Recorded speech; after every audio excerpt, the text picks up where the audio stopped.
think this will be our last example for out of the notes.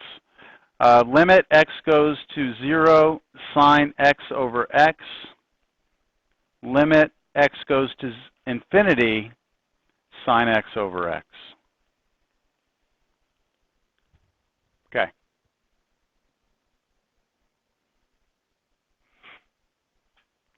Those are two different limits, right? What's the answer to each of them?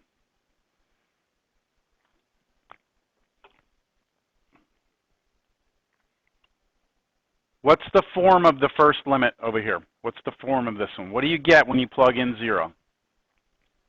0 over 0. What do you get over here on the second one? Sine x, sine of infinity is oscillating, isn't it? And on the bottom, infinity. So, what's that? On which? The sine, though, on top, isn't sine a bounded function? So don't you have bounded over infinity on the second one? So 0 on the second one. What's the first one? 0 over 0, but 1, thank you. That's the one from last class I said everyone needs to remember. And so there's difference, right? A lot of times students, anytime they see sine x over x, they're like, 1. He told me to remember that. But it depends on where x is going. If x is going to 0, yes, it's 1. If it's going to infinity, 0. So it all just depends. So just be careful with that. In your notes for Chapter 1, 1.6.19, I do a summary of the limit forms. So like I say, and I'll just do a quick rundown of this. I give you all these different cases. Case 1, if you get like 0 over 0, what are you supposed to do when you have a limit that goes to 0 over 0? Algebra. Okay, next one. If you have positive or negative infinity over positive or negative infinity, you're supposed to do algebra. Okay, third one. If you have your numerator is a constant, which I'll say fixed, over 0. This is going to be infinity. Actually, I don't know why I didn't put this. Infinity, negative infinity, or there was a third case. Does not exist. I don't know why I left that out of there. Remember that? Fixed over 0? There's 3 things that could happen. Infinity, negative infinity, or does not exist. Okay, look at that fourth one. This one's kind of weird. The fourth one, the numerator goes to 0, and the denominator goes to a fixed number, but not 0. Then the answer is 0. The fifth one, that's what we just did, the fifth one. If you have fixed over positive or negative infinity, doesn't matter, that goes to 0 also.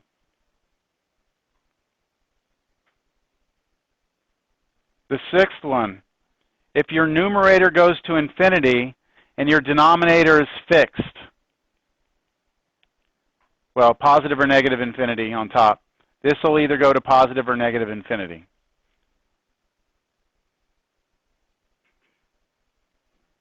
Y'all see I did on top left there, number 6. And number 7, bounded over infinity, and it doesn't matter if positive or negative goes to 0. So that's a summary of the limit forms we've seen so far. Okay, now I'm going to do some problems out of the section that should help you with your homework. So I'm working in 1.6. Wait, 1.6, yep. I'm going to start off with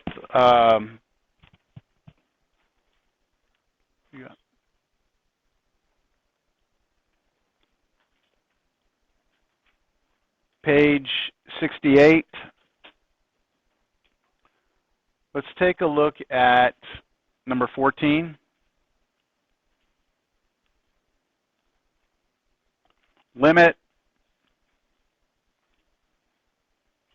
x approaches -3 with a little negative in top right of that, x plus 2 over x plus 3. All right, this is a good problem to start with here. Somebody tell me where it's headed. What's the form we have here? Where's the numerator headed?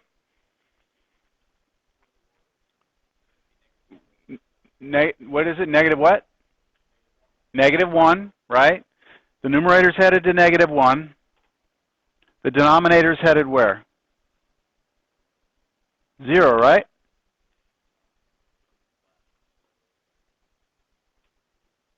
But that's what's happening, right? That's what's happening.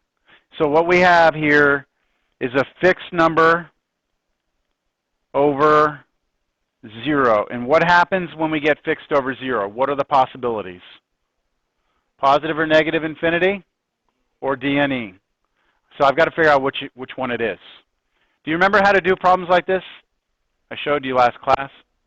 Draw a number line and come in. Okay, so let me start with the number line. The good news is that for this problem, here's my number line. Here's -3. I'm only going to approach it from which side?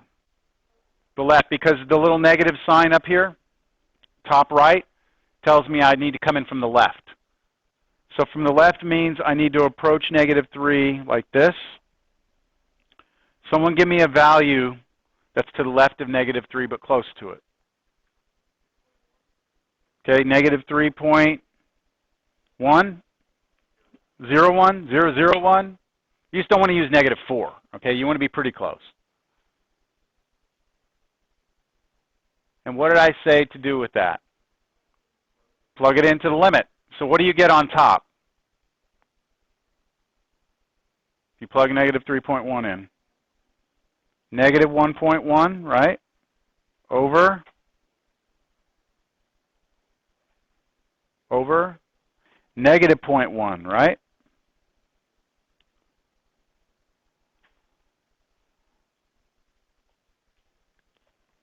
Now, I don't even care what the answer is here. What do I really care about? What the sign is. Is it positive or negative? It's a positive number. Therefore, my answer must be what? Positive infinity. And it's only because this limit is approaching from the left. If it did not have that little negative sign, what else would you have to do in this problem? Come in from the other side also. Pick a number coming in from the right side.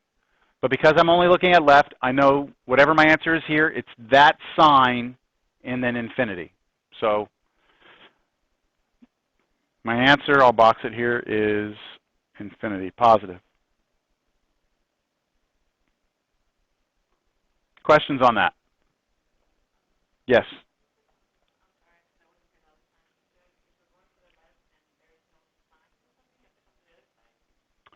See where I highlighted yellow? If that's not there, you have to do both sides. Correct. Or if that would have been a plus, you would have had to come in on the right side. So this was a one-sided limit. We only had to check one side. All right, let's look at 16 now.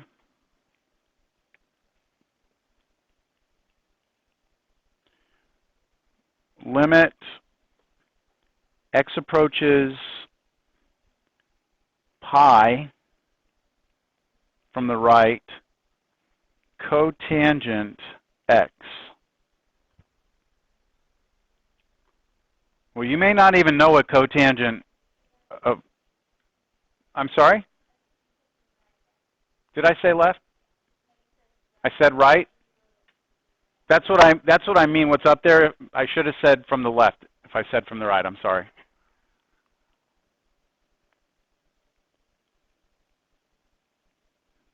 What is cotangent in terms of other trig functions that most people are comfortable with?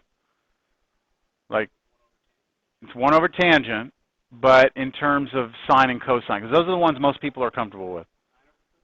Sine over cosine is tangent, so cotangent is cosine over sine. So this is cosine x over sine x, right? And let's try plugging in. What's cosine of pi?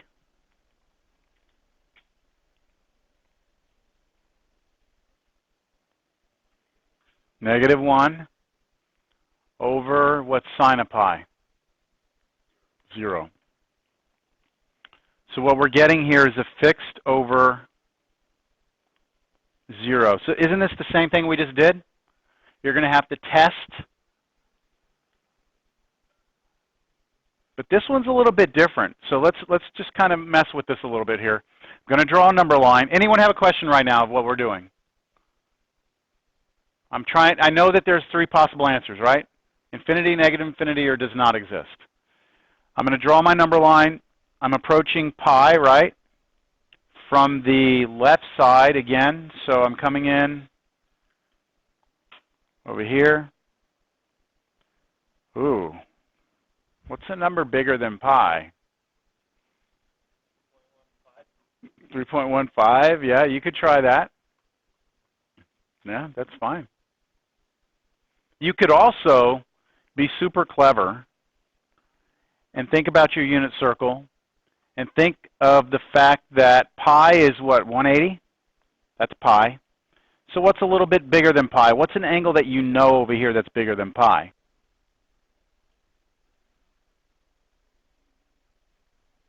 In like a radian angle that's...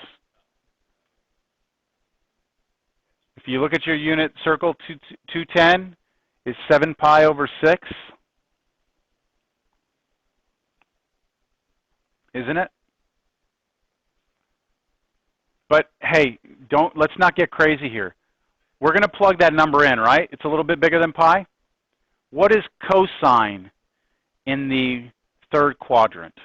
When you're in the third quadrant, what's cosine of something in the third quadrant? What is it?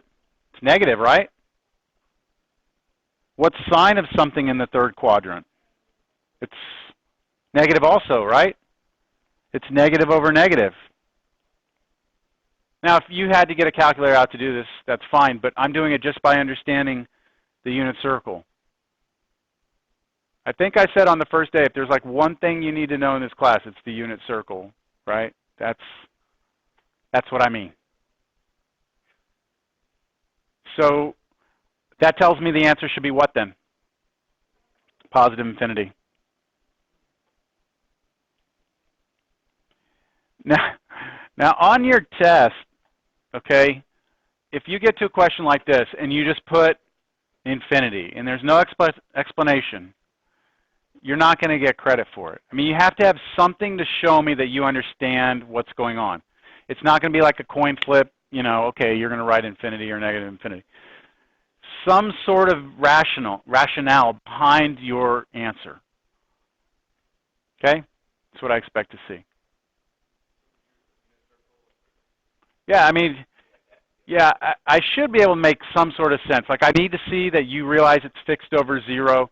I mean, assume that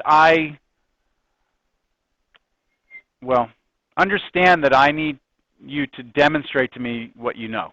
Don't assume I know anything that you know yet, right?